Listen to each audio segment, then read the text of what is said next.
Tombo klasy tombo vavy tonga sotra anatin'izao fandarana tsikafona izao tsika eto amin'ny TV Mada. Fandarana izay anasantsika vahiny toy ny mahazaka izy ity ka amin'izao fotoana izao dia vahiny anankiroa no raisitsika dia tsy raha fandriamato Asina Ravelson izay filohan'ny antoko republicain nationaliste miarahaba anao.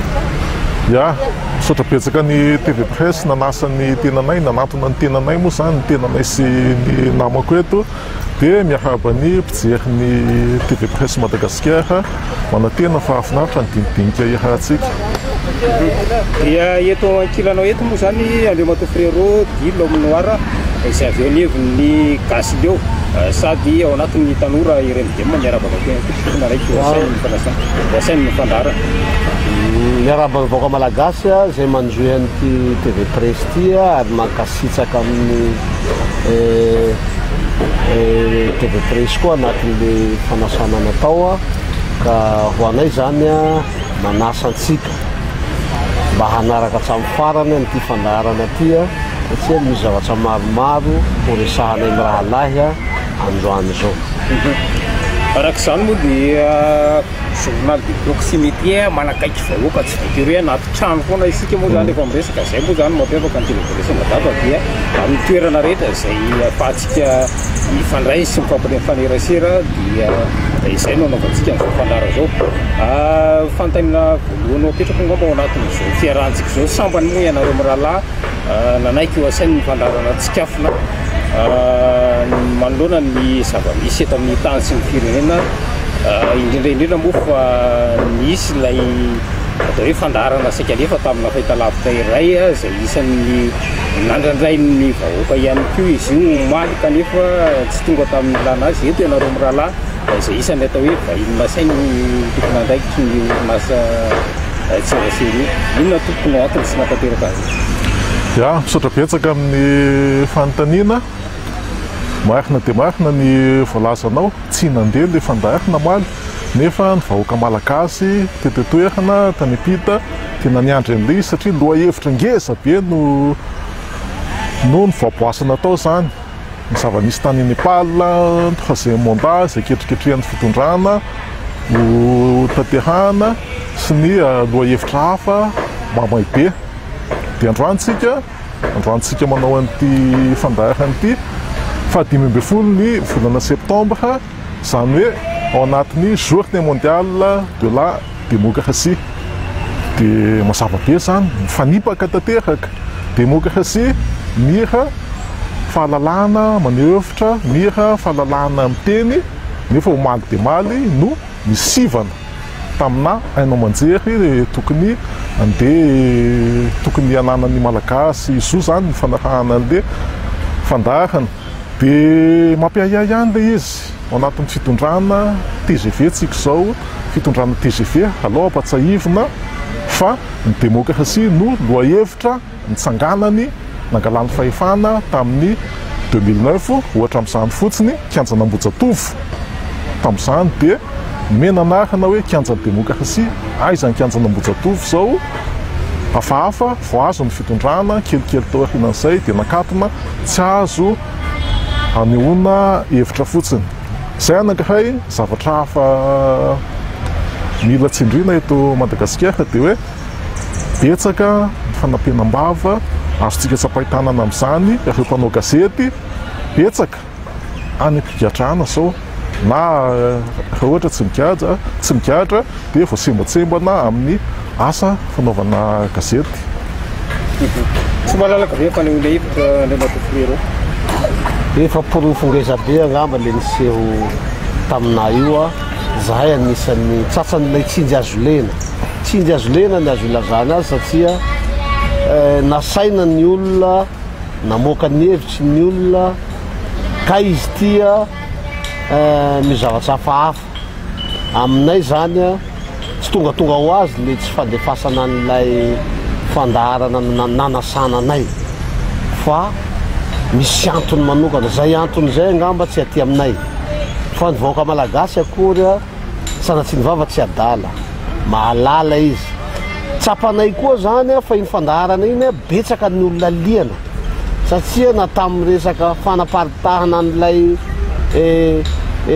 afisazina resaka fiantsiarana anatin'iny zavatra iny efa be dia be mihitsy ny vahoaka malagasy namparitaka an'ilay izy sady liana hanaraka an'ilay fandaharana indrisy anefa tsy karotsy ny olona araky ny fandinianay azy zay zavatra zay lay lohahevitra koa moa somary namahana fahapana ihany satria tsisy tsy alala raha olona mpanaraka tambadrosa serasera mpanara-baovao miresaka Nepal tsisy tsy alala koa le fivoizan'ilay député masolombavambahoaka azy izy eo ambany masony maraitsy ariva lay lalam-panorenana tsy tahotra sena tsy lay député lay solombavambahoaka miantroantro an'ilay troisième mandat reny enjiky ny habadona reny aminay ka zay lohahevitra mafampana zay angamba lay fandaharana koa mila fantatsy ny vahoaka malagasy fa natao pré-enregistré le izy fa tsy nivantana za io tompoka efa vita le enregistrement misy antony manokana koa nanaovana an'izay mety ho fiarovana ny ain'le olona mpiantsetra satria le zavatra mafampana be le lohahevitra tsy mety raha manao mivantana any anao mivoaka avy any amin'ny alina eny tsy hainao ny olona mety malahelo mety faly loatra ao anatin'le adihevitra ka ninina mihitsy niny fandaharana le tsy nalefa omaly iny ny enregistrena mialoha ampahalalany ny vahoaka malagasy na eto antoerana na nivelana fa iny fandaharana zay tsy nandeha iny fandaharana efa vita ny enregistrement ary efa azo jerena tsara ka sanatsaola misy olona nampijerena mialohan'le zavatra ka mety nahatsiaro voatohitohina na nahatsiaro tsy nahafapo azy lay zavatra dia nanome baiko sanatsy mivava tsy mety maiza manjay leso na ritondra raha ohatra avy any aminareo zay zavatra zay satria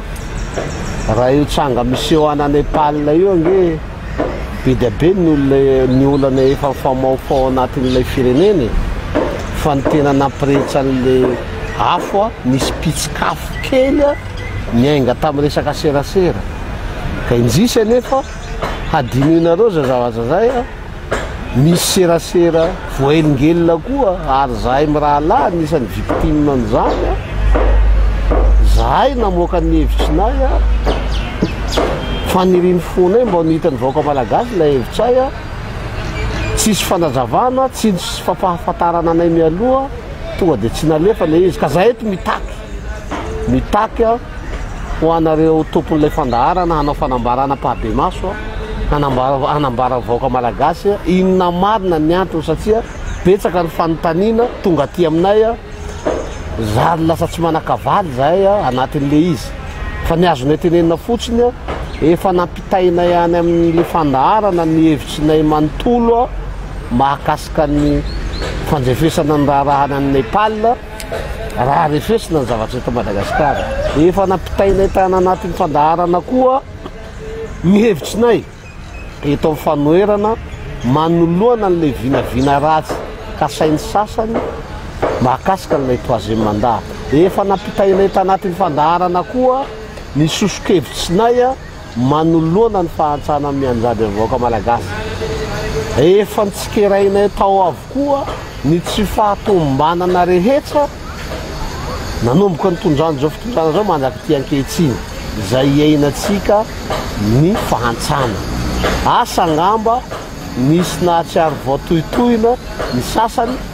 ka sanatsy ny vava tonga amin'le hoe aleo tsy alefa mihitsy n'le zavatra ary mampalahelo anay za zavatra zay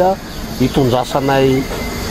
alahelo manoloana ny vahoaka malagasy tena malahelo zay mirahalahy satria zahay mirahalahy ny safidy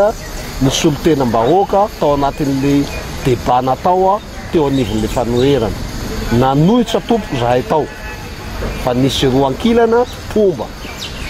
ka asa ngamba le hevitry le tao ankilany pomba mba hamoaka hevitry ohatranay koa fa zay dia malahelo amin'ny tsy fahenonareo n'ilay hevitrinay mirahalahy tao anatin'iny fandaharana iny ka takinay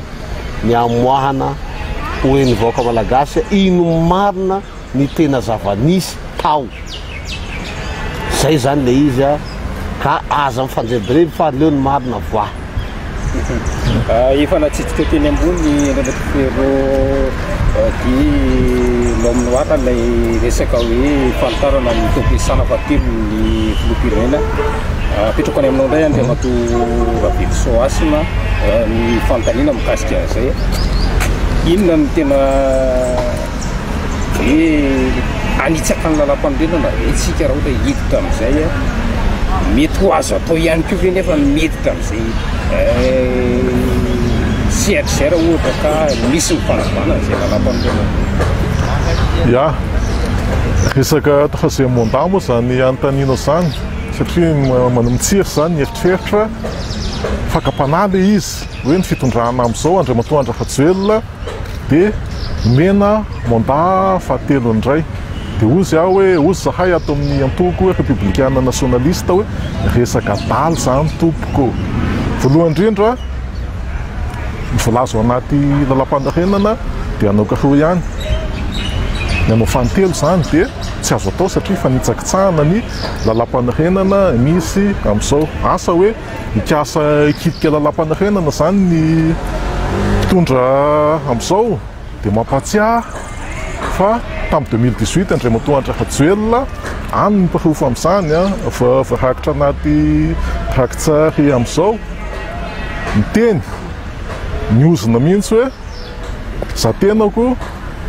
dia ho diso be raha ohatra ikitikitika lalam-panorenana zany aniditra troisième mandat zay voalohany lafiny faharoa ny performance ny bilan-ny ty fitondrana ty tsy mendrika mihitsy mbola noy mandat fahatelo zany ny atongavana amin'ny 2028 aza mampiahiahy be mampametraka fanontaniana be inona le performance inona ny bilan-ny fitondrana moa amintsika miteny amin'izao 2025 zao tamin'ny volana juin tamin'ity taonty volana juin 2025 zany ny banque mondiale dia namoaka taremarque momba ny tany fahantrana eto Madagasikara firy zay taremarque navoaka ny banque mondiale zay 900 amin'ny malagasy dia ao anaty fahantrana lalina extrême pauvreté ozy ny fitenin'ny technicienne fa zay 900 mahery zay mahantra lalina ny tena hoe mahantra be zany fa raha ohatra hitarina amin'ny mahantra amin'ny ankapobeny dia afaka mihintsika fa tafiakatra any amin'ny 7 500 mahantra eto Madagasikara ka ny 500 dia zareo ao anaty fitondrana le mikalabona be zareo mahazo fafiny aretana amin'ny embouteillage zareo petseny eny amin'ny grande surface fa ny ankabeazan'ny malagasy tompoko amin'izao 2025 zao volana septembre 2025 dia tena tofoka tanteraka sahirana dia tena sahirana ao anatin'ny fahantrana ka le troisième mandat zany dia iverenako ny teniko teny aloha resaka dala tokony tsy ho tenenina kory azy le izy satria ny fitenenina anazy dia ohatran'ny karazany hoe mamelanja an'le izy lasa ohatra mikitikidika ny any an-tsain'olona hoe tokony andehanana makany nefa resaka saripady le izy resaka dala ozy le resaka troisième mandat ombako manana le any namako io any président national io tsara fipetsaka le izy tsara koa izy mitoerany mamaly azy satria izy aloha filohana antoko ny filohana antoko dia manana anjaika tsabavana eto amin'ny firenena tsisy lainga ny sifra navoaka ny banque mondiale teo fa raha ny toe-javamisy amin'izao fotoana izao sy ny zavamisy hitantsika tamadrosa seraserana tsy fotoana filazana n'izany tsony zao ny zavatra tokony hatao raha manam-pahendrena ny mpitondra amin'izao satria izy koa filohan'ny sadeka izy filohan'ny pirenena mba hanamora ny fandaniany an'le mandany sanatsy ny vava tsy ahatongava atsika mitsanga zay miseho malaza amin'ny Nepal sy sisa io tsisy ankoatsy ny fanehona fahendrena ary fanetsetena goavana no mila sehoana vaoaka malagasy dia ny hoe ampiantsoiny ny rehetsarehetra dia mifampiresaka eo ambony latabatsy zay no zavatra anjasan'ny olona aminy sanatsy ny vava raha no zilizily foana amin'ny zavatra dia efa misy sifra ngezabe avoaka ny banque mondiale zany zay elan'elam-panahy lavitra be zay a mahatonga reny Nepal reny tsy betsaka loatra le mpanan-karena vitsy kely le mahantsa zahay reto anisan'lay mahantsa zay mahatonga ny mamoaka hevitra solontenan'le vaoaka mahantsa nge zahay reto e aza maivanina fa mba heny ihany fa le olana eto ane tsy mahay manjay lesona na reo mpitondra reo e sanatsy ny vava ve tonga amin'le tsizy le izy zay vo ady saritaketo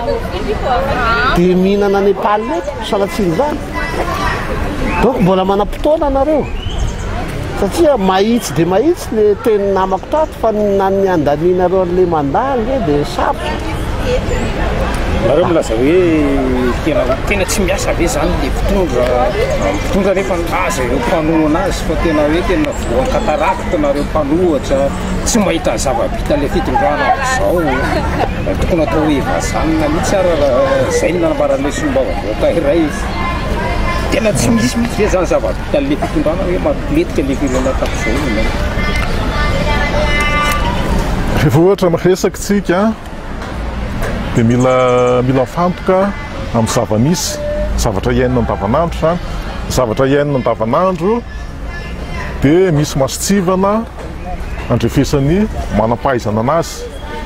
misy anankaroa idiasa dia ny taux de pauvreté nanahoana moa ny idiasa Madagasikara hatramin'ny atombohan'ity fitondrana TGV ity tamin'ny 2019 nakaty amin'ny 2025 tsy nitsahatra ny hidiny isa-taona ny idiasa Madagasikara 2019 0,528 2025 tsika zao 0,487 eny anelanelany mimidina foana izy zany raha ohatra ny idiasa aloha zany jerena dia afaka mamaly sady fa tsy miasa mihitsy ny fitondrana valiako zay avy eo parapoara amin'ny fotodrafitrasa tratratratrainy na vitabe ny indicateur faharoa taux de pauvreté nenga tany amin'ny 2019 tsika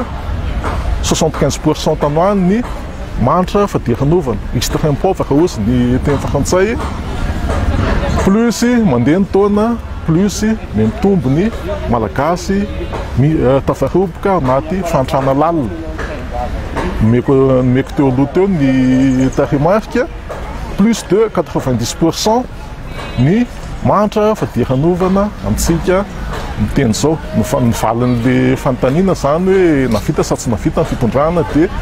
zéro boribory tsy izy mihitsy performance memiba foana émergence no nampanantenaina tamin'ny 2018 tamin'ny fampelezan-kevitra ny atao hoe émergence dia fisandratana 2025 tsika zao raha ny tarimarika no jerena dia émergence ny tonga dikany hoe émergence dia faharendrehana miletika Madagasikara ny teny ny olo anaty fitondrana hoe fa nymasonareo mpanohatra reo ve jamba misy katarakta fa tsy hitanareo nga fotodrafitrasa be amboarina dia ozy ny amalina ian'izany hoe ny fotodrafitrasa aloha tsy mamaly ny lara-pahamian'ny vahoaka malagasy ary tsy mipetraka amin'ny tokony ilainan'le fotodrafitrasa tsy ilaina zany no mamaika ny fitondrany téléphérique tsy lara-pahamiana téléphérique autoroute entre guillemets fa tsy autoroute koa an'le izy fa ny tena marina angamba dia zao alopitserina marina prétexte amoahana volam-bahoaka fotsiny le mody hoe fotodrafitrasa etsero amboarina mandray ohatra amin'ny zay ohatra amin'ny vatana juillet 2023 1500 milliards navoaka tao amin'ny finance hoe amitana ny autoroute hatramin'ny volana décembre 2023 amitana 20 kilometatra amin'le autoroute aiza misy 20 kilometatra tafatsangana amin'izao fa le 20 kilometatra mampimebe mianga Vetsivato hatramin'Ambohimangakely izay tena kitoto tanteraka no vita amin'le izy ka zany zavatra any zany zay dia miteny sao volam-bahoaka nanonona voaka ireny mila manazava tompona andraikitra amin'izao hoe lasaiza ny vola fa tsy afaka ho ekena tsy afaka ho atao vita moramora zany le tena ala mahitsitsika no manao n'ity reportage ty andongy mba hijeren'le lycée manara-penitra etsy anala mahitsy etsepitetsy fa kitoto fotodrafitrasa trano vao tao anatin'ny heritaona sy tapany vita zay fa vakivaky ny rindrina midina kely manketsy Androhibe tsika misy EPP sa CG manara-penitra natao koa teo fa lokoloko ivelany fotsiny le izy fa mitete ny tafon'le EPP manara-penitra ao sationany fotsiny zany ohatra vitsivitsy tanysaiko zany fa azo atsaina hoe amin'ny akapobeny amin'le fotodrafitrasa natao ireo dia tsy manaraka norme mihitsy ka mampametra-panontaniana hoe sodimbaby prétexte amoahana volam-panjakana fotsiny le izy fa ny tena hoe ilaina ve le izy laham-pahamehana ve dia tsy ny valiny resaka le fampidiniany Andriamatoa Frérot teo raha ohatra hoe tena zay zany ny zava-misy tsy mandeha reny akokoro izy tsy mipakany amin'ny vahoaka ilay fampandrosoana misy amin'ireo mpanohatra namanareo milaza fa tena gouvernementany iraisana ny tanjona amin'izao resaka hoe fampidiniana zao izay mihitsy ve zany ny tena cible ho anareo ilaina le fampidiniana ahafahana hoe zarazarao anjakana le fampidiniana tompoko tsy te hinana Nepal zay ny tanjona voalohany fa tsy hanako zaraseza fa raha ohatra koa ny ambadiky n'izay misy fanekena fampidiniana ne fizirizirina ny anaran'izay rehefa miziriziry iny ny vokany zavatra ohatra ny tany a Nepal reny ny vokany ny firenena nefa efa araka le bilan teo banque mondiale efa mahita hoe efa mikorosofahana tantera fa ngatsy ho fahatetsika menakavy izany tsy ahafantatra fa tsy zakany Madagasikara tsanga ohatra ny tany a Nepal tsy zakatsika rehefa mba tsy te hinanana Nepal ne mahatonga anay milaza an'le hoe mila fahendrena sy fanetsetena le fitantanana an'ilay firenena satria fijerin'olona rehetrarehetra na le fandaninan'ilay mandaty efa manandro sarotra saola zavatra vitanana malao no hitadiavatsika vatosakoho areto dia manitsikitsika indrindra fa matetika manao fanjangitana io député Raoldine io tsy fotoana nitsony zao raha la Raoldine apetsao amin'ny tany tsara ny tongotsinao voiteny zavatra pitsikafo kely fotsiny ane any filazan'ny namako azy zay efa feno vandrany ny tanany pitsikafo kely fotsiny mety atongavatsika mitsanga mihoatra lavitra ny foadisin'ny Nepal no miseho mba tsy atongava amin'izany ahenahenao ihany le fomba fitenena na monsieur Raoldine fa nganao ty dia manala baraka le ponina ny fidy anao ohatran'izao ve ny asan'ny fidianany vahoaka anao hoe fidinanao dia tsy hanaja lalam-panorenana fidinanao dia hanao karate eraky ny tambazotra serasera fidinanao dia haniratsira olona fidinanao dia hanao foana ny manao skandale io okare mifananatra atsika fa samy mpanao politika fa ajanony io ka ny anay zany mazava ny tenenanay n'ilay filoha hanao an'izay fanetsetena lehibe sy fijery vaovao zay am'le hoe fampiantsoana tsy mahambany azy zay sady tsy manambony anay betsaka koa ny namana mpanohitra tsy te hifampiresaka amin'ny filohantsony fa zahay manentana foana satria tsy te hinana tolany eto fa tena enjana ane zany Nepal zany ary azadiny nareo le miredirety fa hoe mandeha le firenena minao fa niteny an'izany koa ny mpitondra tany amin'ny tanàna mikorontana reny nilaza mandeha fa iza ny hafarana tsy nidoran'olo trano zay tsy teo tonga am'izany ary tsy mpanao an'izany mpanohitra am'izao fotoan'izao fa mpanohitra endritra ny lalitsaina tsisy mpanohitra mahatsapa fahatsambahoaka mihoatra ny fanoherana tamin'ity fanoherana anareo ty fa raha zao zavatra ataonareo zao hoe mazava le bilan nareo efa tsy any aminareo tsony ny vahoaka vita anay de vita anay tompoko manao zavatra mihoatra lavitra nio natao tany Nepal io fa zahay tsy te hanao an'io na apitso de apitso de vita ny fanoherana eto satria nareo nisy isakitso ifaharanareo ny administration na amin'ny resaka fifidianana zay na amin'ny resaka fampiasa tafivahoaka zay ampiasainareo am'tsizy fa matoa zahay fa mbo manolo kevitra tsy mitsatsa manolo kevitra tsy te hihinana ny Nepal retoko mangidy ane io voankazo ratsy ane io mitsanga ao Nepal eo ka mba tsy atongavana an'izay raisony andraiky tsy andriamadao filoha raisony andraiky tsy apetraho ambony latabatsa fa tsisy mangidy toy ny sakay fa rehefa tenierana de lany any zahay tsy mitady toerana fa ny mpanao politika kosa moa ino no nanaovana politika eto raha misy andraiky sa tanjifo an'ny firenena hanatsarana an'ilay firenena mety manao ny olona fa tsy resaka atao efa nitazominareo firy-taona zany toerana zany fa tsy hainareo fampidiniana sy fampiresana tabatabainareo mpanohatra hoe ho atao zay nitotra n'le antso anefitra atramo zao tafitany zay afatra zay ka antso anefitra tsy antso anefitra moa azy ny azy alanenina no ataonay fa rehefa tsy miaino ane izy any hamaly azy apitso hoe be dia be zay olona tsy niheny fanoherana zay teto amin'ny firenena fa nomeny vahoaka lesona amin'ny farany tapitra ny vandarana amenaray minitra avy nareo mahala ny eto ampamaranana zany tsy mitsatsa zahay manao antsoantso ho an'ny filohampirenena amin'ny mahafilohan'ny sadekana amin'izao fotoana izao tsara toerana anao mandamina ny olana rehetra ao anatin'le firenena amin'ny tokambanao amin'ny sadeka indrindra fa ny anao tena mikorontana mahantsa ilay vahoaka anao le mpanohitra eto mba henoy tokony hampiantso anao faran'izay haingana ny ankolafikely rehetra ny toko politika ny société civile ny antangalamena ny ampanjaka zay rehetra azo antsoina zay tompony mpitarika eto amin'ny firenena ampiantsoy